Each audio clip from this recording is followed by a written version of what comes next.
I don't want no oil, a spoil in my shoreline. I like fish much better than crud. I like birds and things, a-creeping and crawling. Won't trade no more oil for blood. The sun done give us all we need to make this country run. But that black demon oil's got us fussing and fighting, and I do believe it's time we was done. I don't want them nukes run by them kooks who think radioactivity is fun. No more three-headed frogs or kids with leukemia. Nuclear power ain't fit for a dog. The sun done give us all we need to make this country run. But that nuclear power's got us fussing and fighting, and I do believe it's time we was done. No nukes! Good morning, Toledo, and good afternoon, Columbus. Good evening, Bowling Green, and hello to everyone on the internet, wherever and whenever you are. My name is Joe DeMare, and we're here with my fantastic co-host, Rebecca Wood. Yes, and together, Rebecca and I are going to be hosting an hour of radio called For a Green Future. For a Green Future is a show where we talk about ecology and the environment, and we talk about it in the ways that it affects you, your wealth, your health, your happiness, the wealth and health and happiness of your friends and your families and your co-workers and the birds and the bees and the dogs and the cats and the fish and the mayflies and everybody and everything, because, like it or not, all of us together are here on this fantastic planet called Earth. We have a really nice show for you today, kind of an upbeat show for the most part. First, we're going to just chat for the next 10 minutes or so about whatever sort of ecological stuff interests you. You can call in at 877-909-1007. That's 877-909-1007. And then we have an interview with the fantastic Rachel Belz, who is the director of Ohio Citizen Action. And it's a little celebratory interview. Usually we interview people that are like in the midst of some sort of battle for the environment, but this is kind of a retrospective because they are celebrating 50 years of Ohio Citizen Actions. And so we're very happy to have her on. Then we'll hear from our fantastic advertisers and patrons, to whom we are eternally grateful. And then, Rebecca, it will be your turn at the mic. And what will you be talking about this week? I'm going to be talking about something called the Aleutian Low. The Aleutian Low. Yeah. Okay. All right, good. And then it's ecological news from around the world. Mix of sad and happy news this week. And as I said, hopefully at some point we'll be hearing from you at 877-909-1007. So it's been an interesting week in a lot of ways, but I had something I watched just yesterday that was kind of affected me. I wanted to talk to you folks about. It was a show that was on public television. It was called My Life as a Turkey. I don't know if you've ever seen that one, Rebecca. No. No, I have not. Kind of interesting. This fella embedded himself. He was given a entire clutch of wild turkey eggs. 16 eggs. Oh, did he become a turkey mom? He became a turkey mom. Yes. He was there. He turned them, and he was there when they hatched, and he had them imprint on him.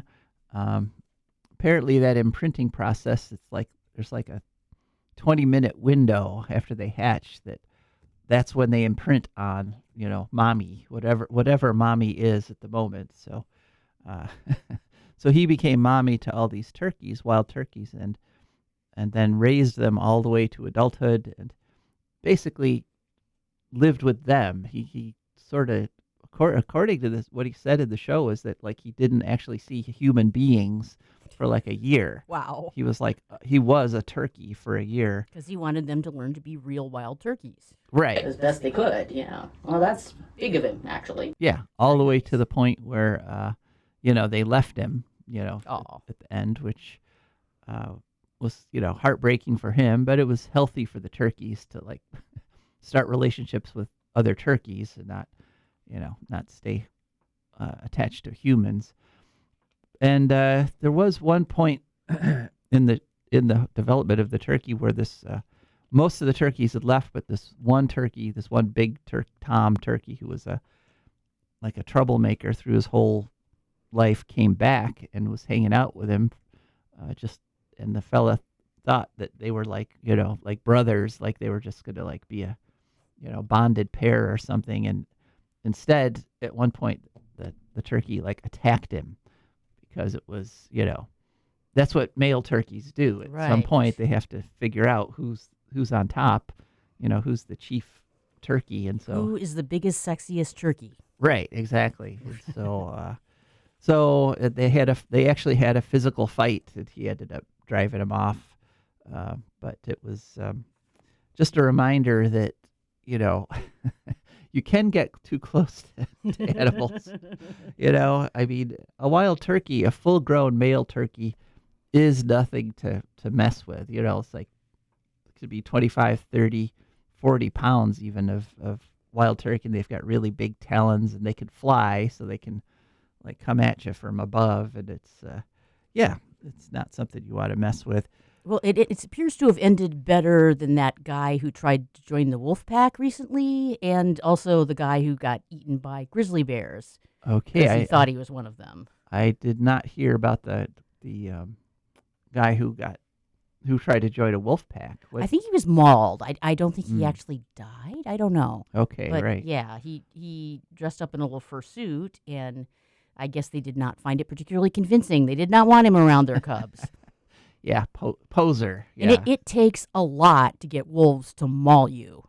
Yeah, they're normally, they bark. They'll threaten you, but wolves normally do. Well, there is no recorded wolf attack in North America. I mean, there've been lots of accusations of wolf attack, but once they're actually investigated, it almost always turns out to be a domestic dog that somebody's abused. I mean, usually that's, and they don't want to admit to having a dog they've abused, so they claim they've been attacked by wolves. But the bear fella, that's a slightly different story because he spent decades. He spent like his entire adult life hanging out with bears. Sooner or later, his luck was going to run out there, Right, and I think the problem with this one, he was camping with a woman instead of being out there alone with himself, or just him and the bears. And this was a bear he didn't know.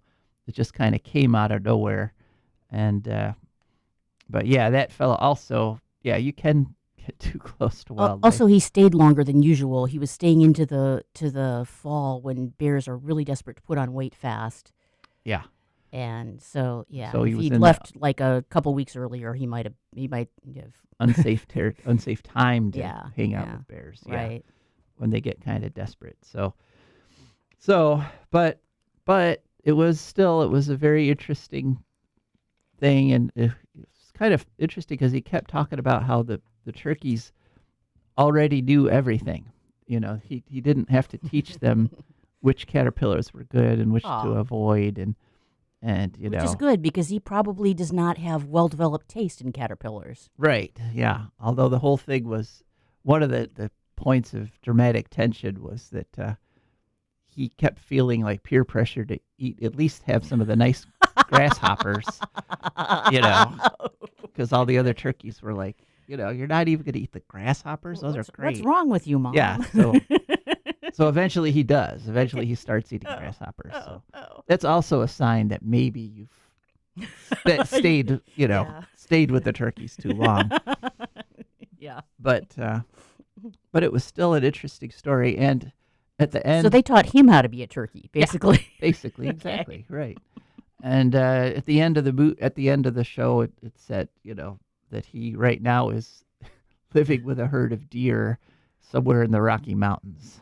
So Apparently, Farley Mowat at one point when he was studying the wolves, he wanted to sync up their schedules with him, and he noticed that they turned around 3 times every time that they went to sleep, and that caused them somehow to only sleep for a couple hours or something. So he started doing this, and later when he went back to civilization, it was a little it complicated his love life.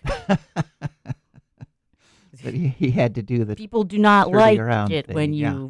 you are in bed with them and you wake up every 3-4 hours and have to turn around 3 times.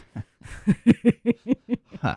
Understandably. Well, it is funny. I mean, as I'm getting older, I am finding I'm waking up in the middle of the night. Maybe I should try that, turn around a couple times. Yeah, Maybe yeah. I'll be able to go back to sleep more There you go. quickly. I don't know. But it is an interesting thing because I am seeing more and more people wanting out of the human race. Yeah. I understand that, Yeah. but yeah. People who keep saying, I can't believe we, meaning humans, are doing this, meaning some horrible environmental catastrophe that people are actually pushing to make happen. And, folks, as the turkey fella learned,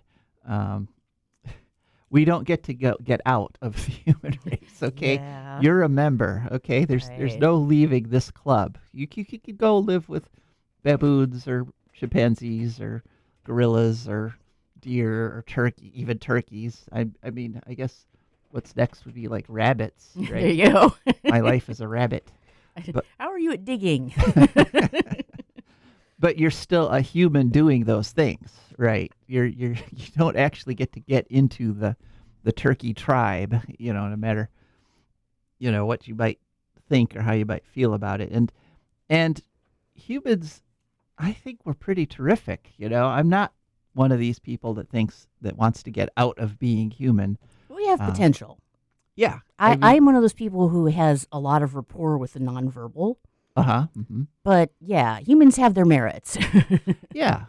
I mean, K-pop, you don't get K-pop if you Korean pop songs. Yeah, that's Okay, not no, a selling not a good point for example. me. All right. Beethoven. All right. Okay. Okay. You don't get classical music. Poetry. Okay. I know you're into poetry. The Ramones. The Ramones. All right. Exactly. Right. Sports, Right. I mean, organized sports. I mean, animals are just like, what are you doing? This doesn't make any sense. So, but they're fun, These are things humans get to do. And we should and embrace. Animals play. Yeah, animals do play, but they don't. Mostly wrestling and chasing. Right, but they don't sit around in groups of tens of thousands And watching watch. other people Yeah, that's play. true. That's true. I mean, yeah. Everybody participates. yeah, I mean, Sometimes whether they like it or not. like the does in a deer herd Right. they watch the bucks, going at it. Right. But they've got, they've got some stake in that game, Yeah. It's not yeah, just it's not really recreational. right. They don't have like little pom poms and skirts and things. No, right. They're not just watching for fun. Right. It's kind of has some consequences for them. So I'm not sure how we got onto that deer with pom poms, but Something, yeah. But just going back to the main point, The magic of ADHD. That's as how. cool as it is, and as much as we can learn by actually embedding ourselves in nature and seeing it, right firsthand, right up close, stick with being human. We are humans, and we could get past this time in our history where we've got people who with zero ecological wisdom making all the decisions. We can get through this and get back to a point where science and rationality take over again, because that is also an aspect of human behaviors. We do have these little periods of irrationality, but for the most part, we come back around to, making sense again. You gotta hope. Yeah, because if we don't, then that society collapses and it's Yep. on to the next one. But hopefully we're smart enough this time around, this cycle, to actually figure it out and get rid of some of these people that are making these horrible decisions, some of which we'll be talking about in our Eco News segment. But one of the things that gives me hope and one of the things that makes me think we can do this are the people in organizations like Ohio Citizen Action that, and so many of the groups that we've interviewed on our show, Sierra Club, Nuclear Information Resource Service, all these people that dedicate themselves to doing the right thing and turning the society in the sustainable direction. And it's time, time to take some stock and do a little celebrating, because Ohio Citizen Action's been at this for 50 years. And so we have an interview with Rachel Belz. Let's go to that now. Welcome back to For a Green Future. Could you please share with us your name and your organization? Sure. Rachel Belz, and I'm with Ohio Citizen Action. And this is kind of an unusual interview for us because usually we're talking to people that are fighting like specific battles. But this one is sort of a celebration because you folks have an anniversary coming up, right?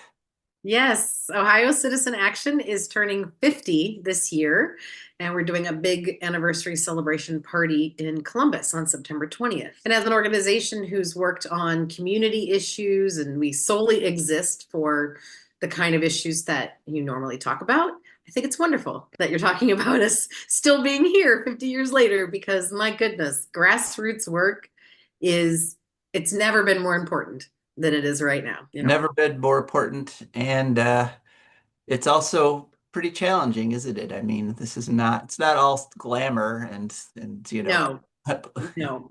We don't have any movement princesses that I know of, or at least I don't know where to apply. So I can tell you that it is rewarding, oftentimes innovative work. And what's interesting is in a place like Ohio, some of the innovation can actually come from going back almost to very old school, like talking with people in local rural communities, or non-urban at least, about energy issues or consumer issues or anything like that.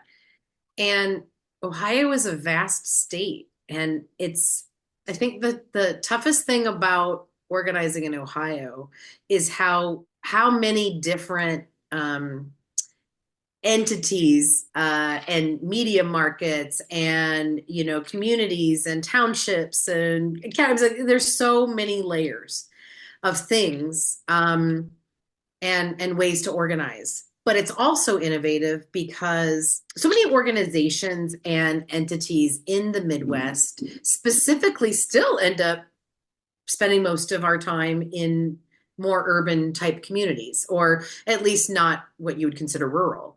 And while there's good work to be done everywhere, I think that, some of that rural work is some of the most important. They often are happening in parts of the state where people feel forgotten. And I would say that Ohio Citizen Action all these years has been working to uplift exactly those same people, the people who are the most effective, affected, the ones who are forgotten, at least when it comes to the decision making about, say, pollution or anything, frankly. And working with the people closest to the ground, right in their own communities, in their own counties, is probably some of the most rewarding type of organizing you can do, because you are helping people help their own community. Right. We don't come as like some sort of savior organization. We want to help people organize for their own interests, in the community. One of the great things about technology, at least, I mean, there's a lot of great and there's a lot not great. But one of the great things about technology, even just talking to you today, we have so many more opportunities to connect. And if we utilize them as pieces of our campaign, not the whole campaign, then you get these layered opportunities to meet people where they are. Because not everybody is in a podcast, doing a podcast or listening to a podcast. Not everybody is home when we knock their door. We talk to people on the phone. We do digital work. We've even done some, we do a lot of earned media, but we also do some paid media, especially digital things in some of the non-urban areas. It's sometimes how we reach people when we literally can't get to their door. So you're right. It is very tough and I don't know that anybody's going to get rich doing this kind of work, but from a monetary perspective, but my goodness, the rewards that you get from not just the wins, but the progress together Mhm. is it's empowering. It's so empowering. So you mentioned door to door, and that really is sort of the heart of your organization, right? I mean, you have like a structure there and statewide offices, and you've got regional offices, but pretty much Ohio Citizen Action's organized around the canvassing. Yeah, Ohio Citizen Action has been conducting field canvassing at doors all through Ohio since 1979. We were founded in 1975. So in Ohio, we've been knocking on, except the pandemic, we've been knocking on people's doors, Mhm. for decades. And what what I love about it is that it's almost so old fashioned that it's not. Mhm. And what I mean by that is when we, talk with people and we ask them to take an action, it might be to write a letter, maybe to a county commissioner or a power siting board or an elected official at the state house, something that it's not always writing letters, but that's a good example. Mhm. We literally pick them up that night. We ask them to tape them to the outside of their door so we can pick them up and take them with us and send them in, partly because we know it's so easy to forget to do something that, you did think was important mere hours earlier. Because we do that, we always know how well we're communicating with people, because we know if certain amount of the people took the action. We don't want to bug them again. We just need their help in advancing the issue. And so you really can't do that kind of organizing with people at their door or have these challenging but non-judgmental conversations about real issues if you aren't doing one-on-one discussions. And it's Mhm. still is the best way to meet people literally where they're at is where they stay, and so it's the heart of who we are. It's also Mhm. how I got started in this work and how many of us got started in this work. So there's a lot of us that have been around for quite a while, and then we've been growing more recently and adding new people to be able to do all of the work that we need to do in the state. Mhm. And I think one important difference between some organizations based on canvassing and yours is I know sometimes your canvassers get right into the actual fray, into like I'm thinking of House Bill 6 when we were, you and many other organizations, we were all testifying against it. And I know that a lot of your people who were going straight from door to door to sitting there in the hearing rooms, talking to the legislators. So Yeah. that's Yeah. pretty cool. House Bill 6 is a perfect example of seeing it all in action. And it's interesting. Sometimes, I know this isn't what you're saying, but sometimes people who don't know much about really just the organizing level of the work at all will think that, the job is just going down to the state house or going down to the state house and protesting or whatever, which can be a part of the job. But all of the actions we take, including the day in, day out door knocking or phone calling or doing a protest or whatever, all of these things, no matter what it is, for us, it has to come from the strategy of what we're attempting to do. So and even so much so that when we bring a recommendation to endorse something or to oppose something to our board of directors, one of the big things that that sort of tenets that we have is that we don't do paper endorsements. And so what that means for us is that you're not going to see Ohio Citizen Action's name on something just randomly out there without us doing something. Now, it may not be that we're knocking on, 50,000 doors about it, but you're going to see us talking with people or calling people, texting people, knocking doors. You're going to see the kind of things that we do depending upon what we're attempting to do and what the strategy is to get there. It is not easy and it is not cheap. And that's why so many groups don't do it. Mhm. Yeah. Well, let's since this is a celebratory thing, let's review some of your successes. Well, there's a lot, but I'll hit a few highlights because I think those are things that lots of folks either know about us or maybe know about the outcome, but they don't know it was us. A big thing that we did throughout the 80s, throughout the Reagan years and all of that, was we worked on, as an organization. I wasn't here. I was a little young for that, but I understand from everybody who did and all the canvassers I've met that what we worked to do was to provide the right to know to workers and neighbors of facilities, chemical companies, for instance, or whatever, industries, to know what it is they're being exposed to, which sounds so basic and such a low bar.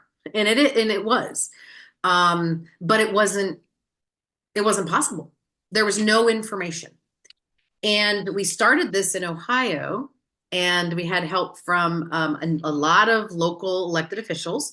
Norwood, Ohio was actually one of the first, in Cincinnati. And then I think there was others as well that did this, but we passed this toxic right to know. And it was literally about, it didn't even make a change in what was happening. It was about the knowledge of what was happening, which is important to know because, boy, the other side, the opposition, fought heavily against knowledge. And that's where you can see, wow, this is, the whole knowledge is power, right? So what that turned into was a national toxics law, in which we worked with Senator Howard Metzenbaum at the time. We worked very closely with him through the 80s and 90s when he was in office. And it became a national piece of legislation, which then became the basis for what we call the TRI, or the Toxic Release Inventory.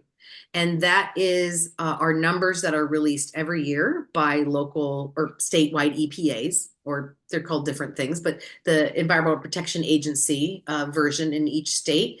And they have to release the numbers that the industries have basically turned in as part of the report. And this was a huge help when it came to working on coal issues in Ohio. We did a whole lot of other work on chemical companies, and Sunoco oil refinery up in Oregon, Ohio was one of the campaigns I helped with, and Elchem Metals down in Marietta and all these places. And we got a lot of major investments, millions, hundreds of millions of dollars in some cases at these places, which is amazing. And we did it by working directly with the neighbors who had the complaints at the facilities and the facilities. We didn't even work to create a new law during that. But because we had this information, we could actually work together for what we would call a good neighbor outcome. So there were all kinds of things that came from that kind of work. But our big coal work also exposed all of this, really what we were all being exposed to at a time when the federal government and then even the state and some local wanted to expand and build more coal plants. And we fought against what would have been possibly the worst place to put another coal plant in Ohio, Meigs County, and we fought against that and won. We beat American Municipal Power. They stopped it. They pulled the plug in 2009. We kept saying it's too expensive, it's too dirty, it's all, it's all of the things. That was a big one, 2009. And then I would say, there were a whole lot of things that we did over time, but House Bill 6 and a few things since then definitely are part of it. Now, we did not win House Bill 6. I know you know that. I know that your listeners know that. But what I will say is, First Energies and their partners in all of the corruption, but their brazen overreach on what turned out to be the House Bill 6 scandal really turned out to be an opportunity for Ohio citizen action to show what we can do, and what our allies can do to first work to stop it. We lost by one vote. They had, multi-millions of dollars in corruption. We didn't even know it was all going on. We only lost by one vote.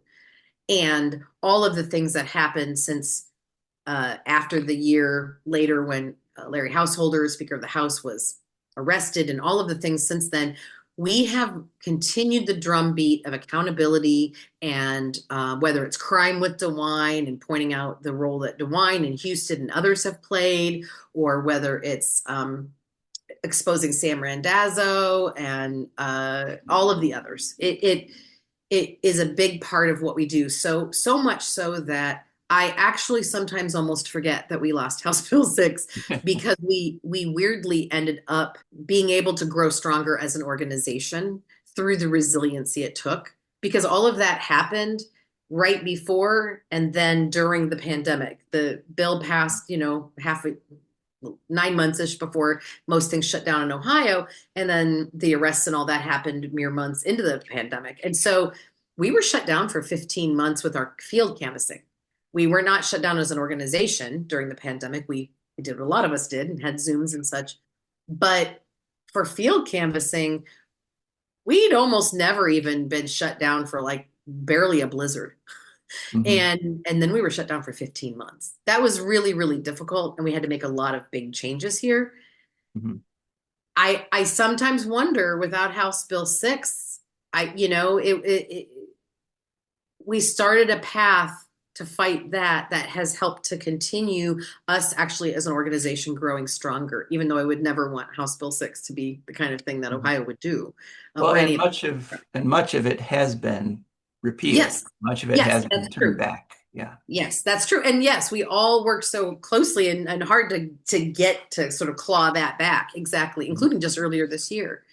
And then I would say, I have to say 2023, just the whole year, 2023, because again, brazen overreach, in this case by the legislature, deciding to, get rid of majority rule in Ohio and have a special election in August of 2023 and all of this. And it's like, that was to get rid of the referendum was essentially make referendums pretty much impossible. Yeah, it would have taken it from 50% plus one vote to win to all the way to 60%.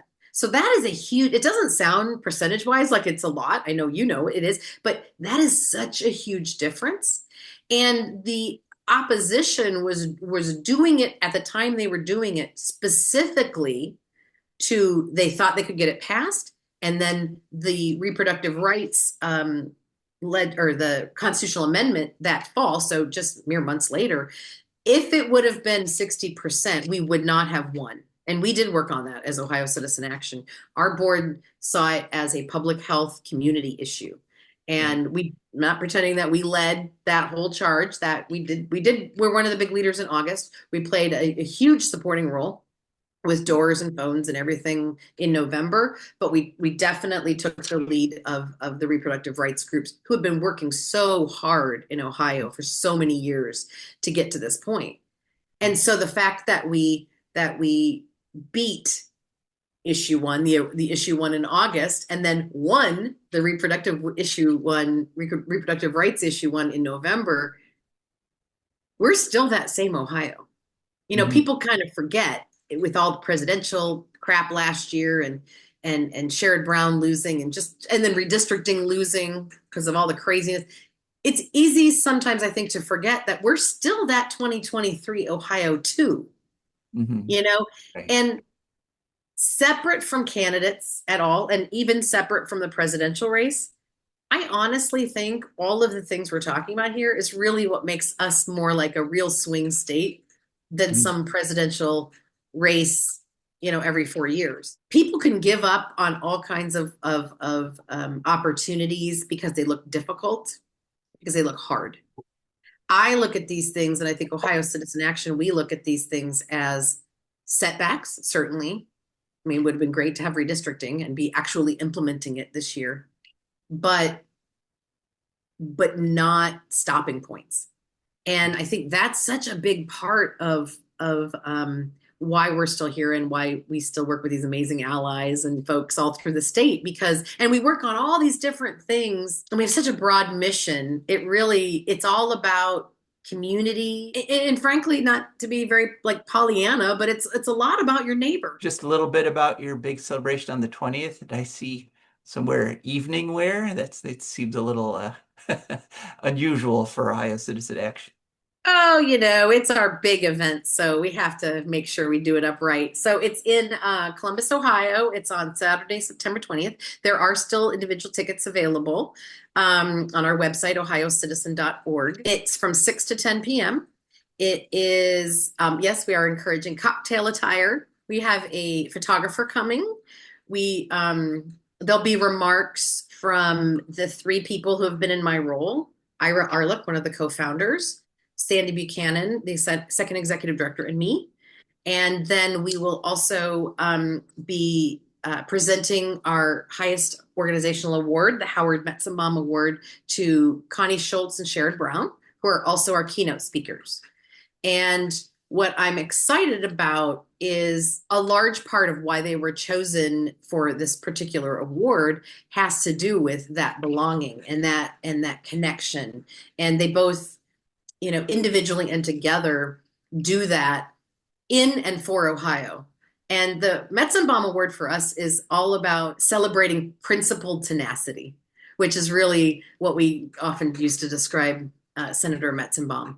And we'll even have one of his daughters, Senator Metzenbaum's daughters, doing the presenting. And we will have opportunity for pictures and questions. It'll be a lot of fun from 6 to 10 p.m. And people can get tickets at ohiocitizen.org. Okay. That was our interview. Hope you enjoyed it. I enjoyed it. And Rachel, you got the edited version. Rachel actually was very enthusiastic, and the interview was a lot longer. I had to cut a lot out to fit it into the show, but rightly proud of what her organization's been doing. And we are also proud of our advertisers and patrons. For Green Future is brought to you by the Wood County Park District. Imagine a place where nature meets adventure, where you can climb, paddle, fish, and explore. That place, it's right here in Wood County. The Wood County Park District is here to protect, preserve, and inspire. We conserve natural and cultural treasures so you can enjoy the outdoors like never before. By maintaining green spaces, providing fun programs, restoring wildlife habitats, and leading outdoor adventures. Want to connect with nature? Try your hand at archery, bouldering, geocaching, paddling, rappelling, and more.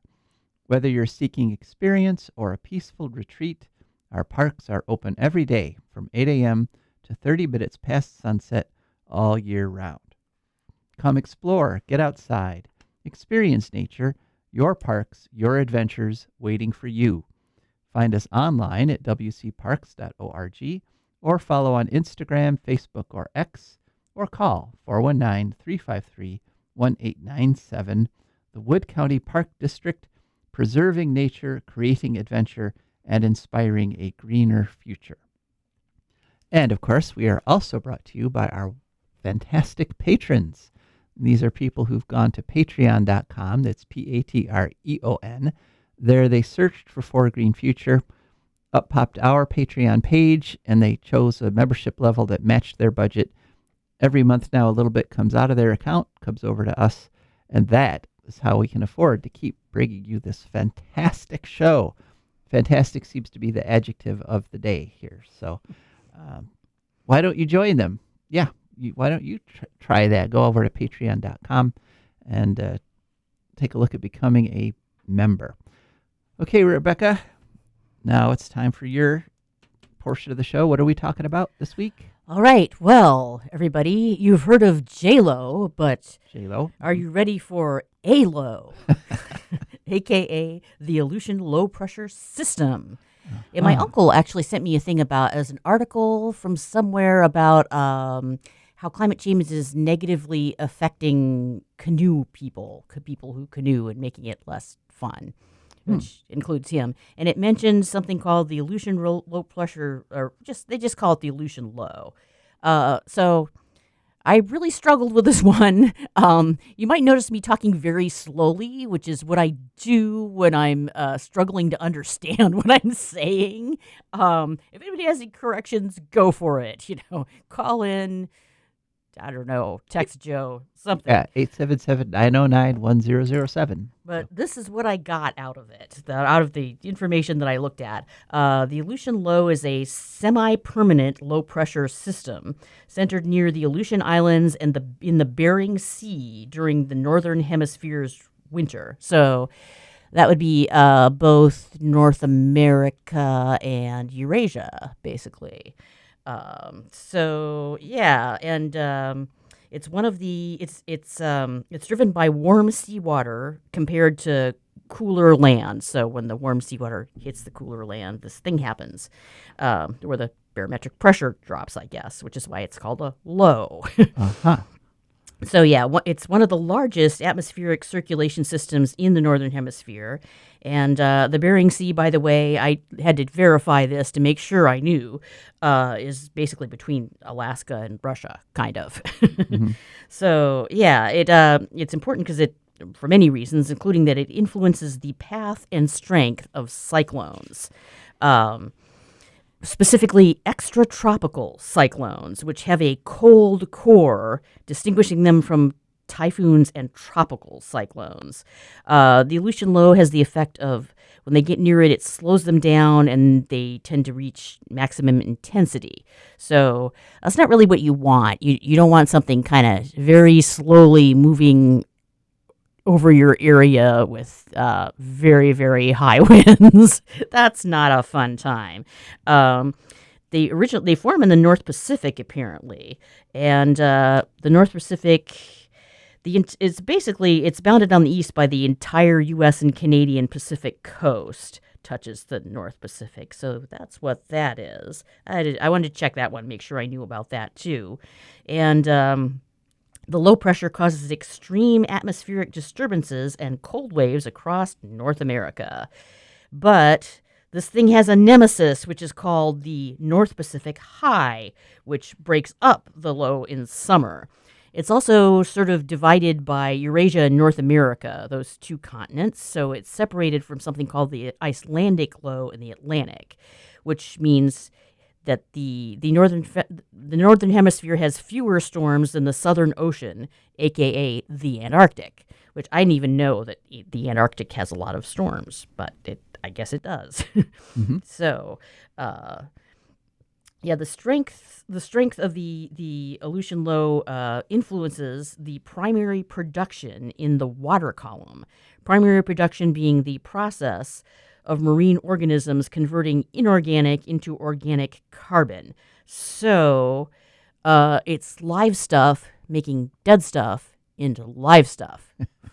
Right. Mostly algae and dinoflagellates. Yeah, it's driven by the phytoplankton using photosynthesis and like minerals, like I think they mentioned nitrogen, Mm-hmm. carbon, and something else, which I don't remember. But all this stuff, whenever I read this stuff, it reminds me suspiciously of the ancient Egyptian belief that the world was created by the goddess Tefnut of cold, damp air, and Lord Shu, who's the god of hot, dry air. Uh-huh. And when the Aleutian Low happens, apparently they do the dirty boogie.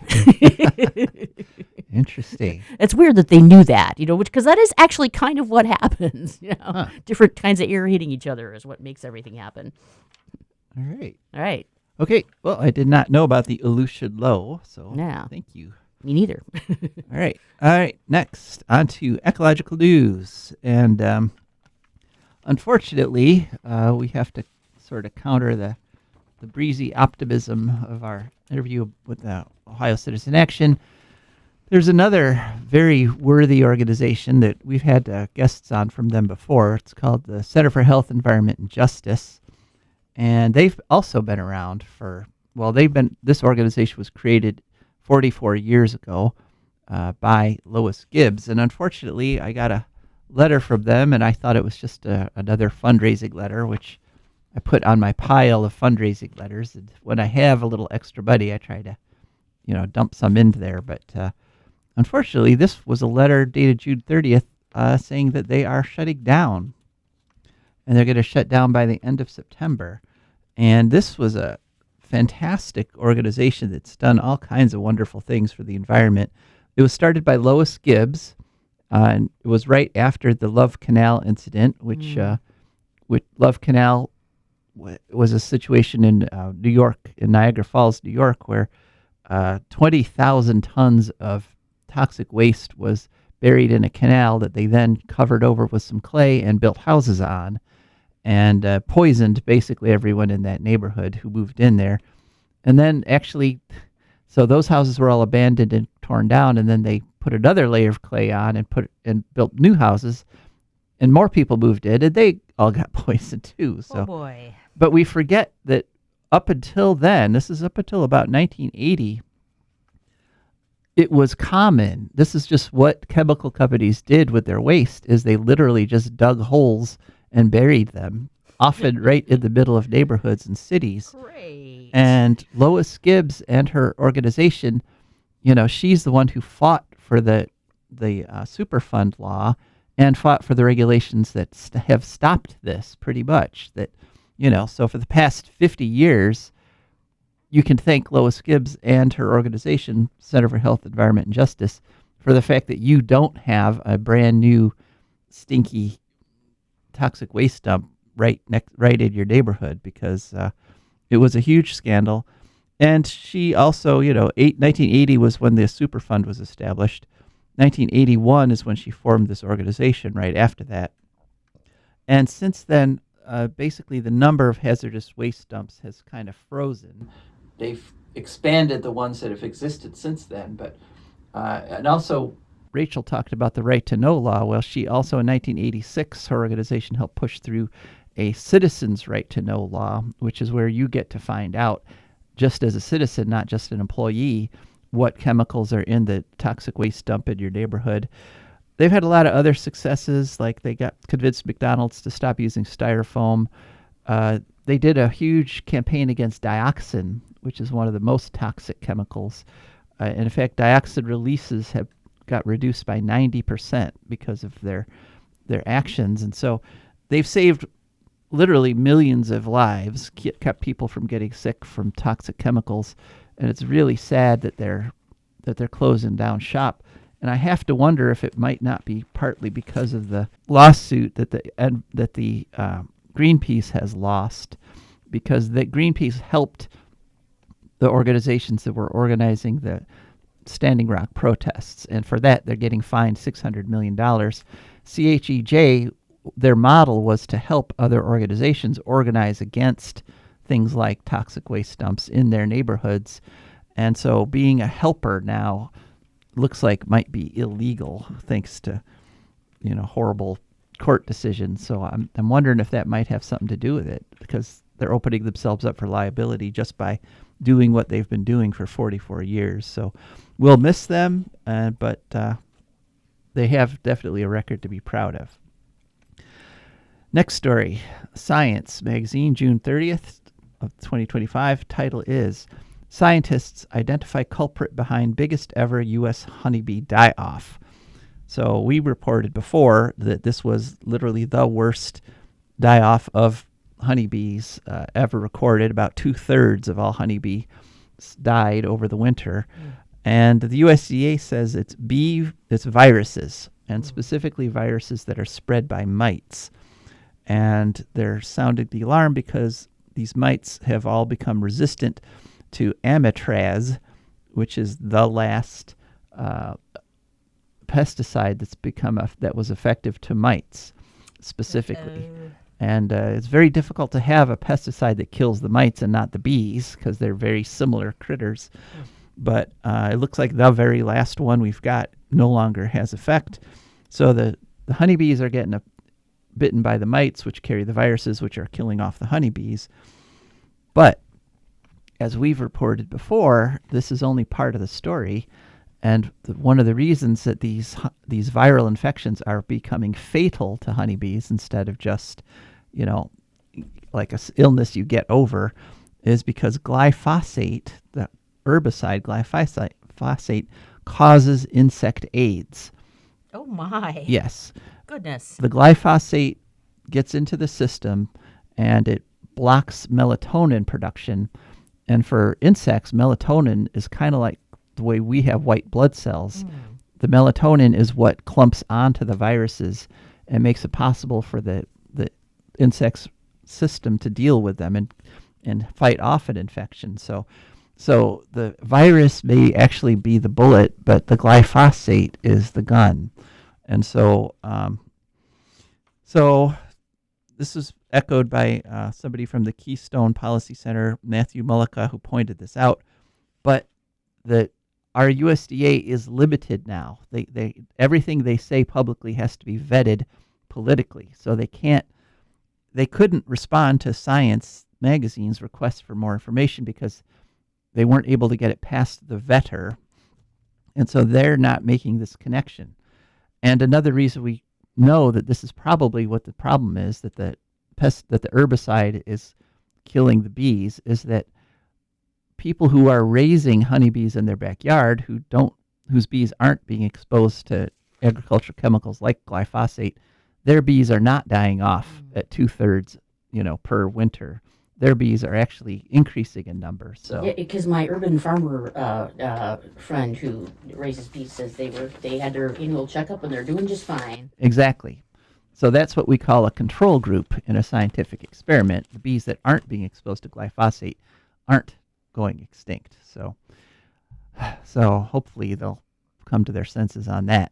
But it looks unlikely because according to our next story, and there was a lot of different sources for this one, but the plastic treaty that we reported on a few weeks ago, they were working on a UN-sponsored treaty on plastics in Geneva. That whole process collapsed.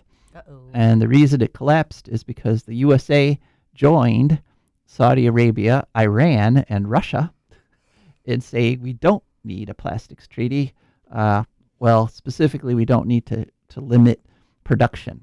So all those countries, it's interesting because several of those countries were supposed to be, opposed to, but the U.S.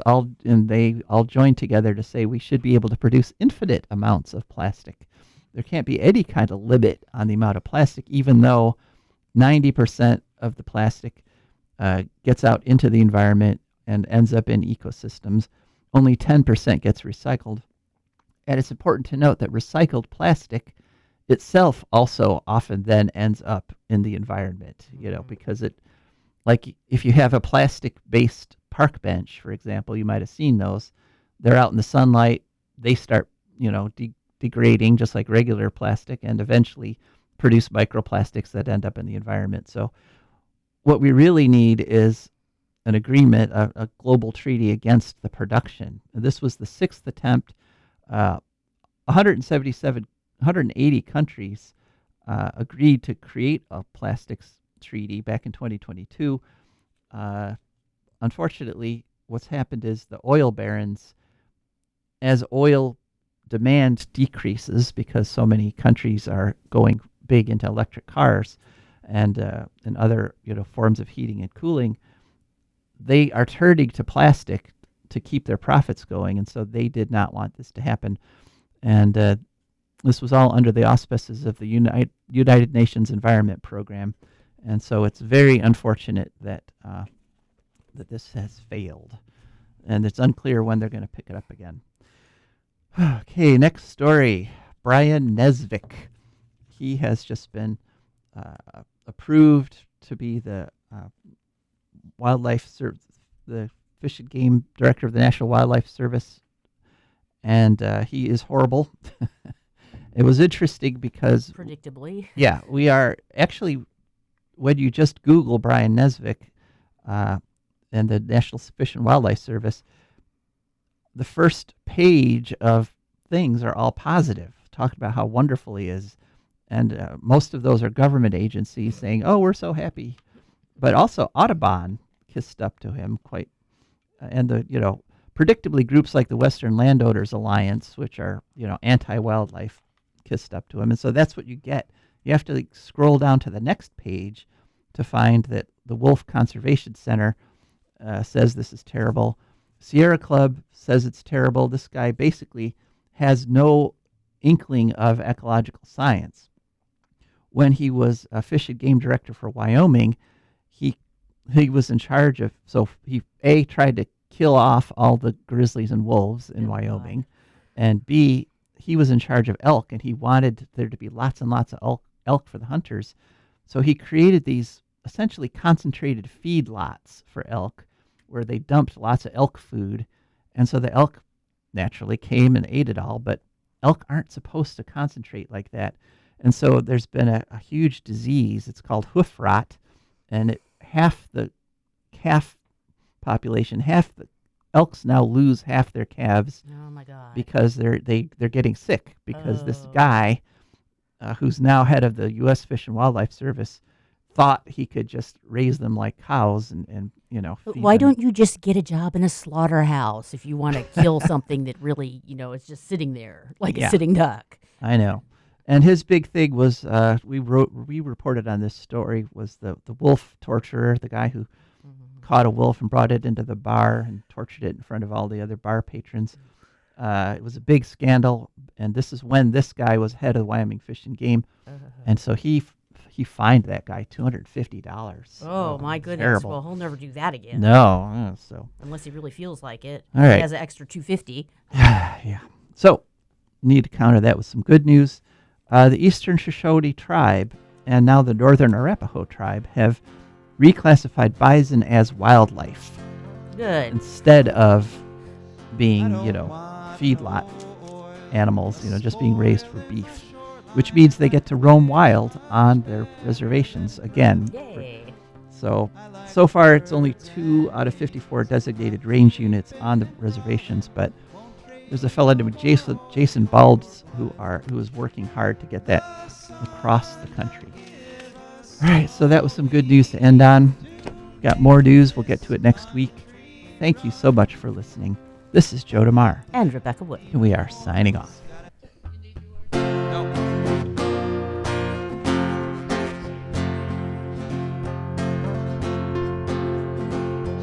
I don't want no oil, a spoil in my shoreline. I like fish much better than crud. I like birds and things a creeping and crawling. Won't trade no more oil for blood. The sun done give us all we need to make this country run. But that black demon oil's got us fussing and fighting, and I do believe it's time we was done.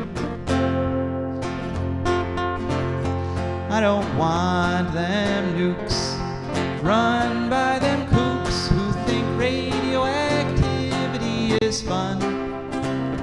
No more three-headed frogs or kids with leukemia. Nuclear power ain't fit for a dog.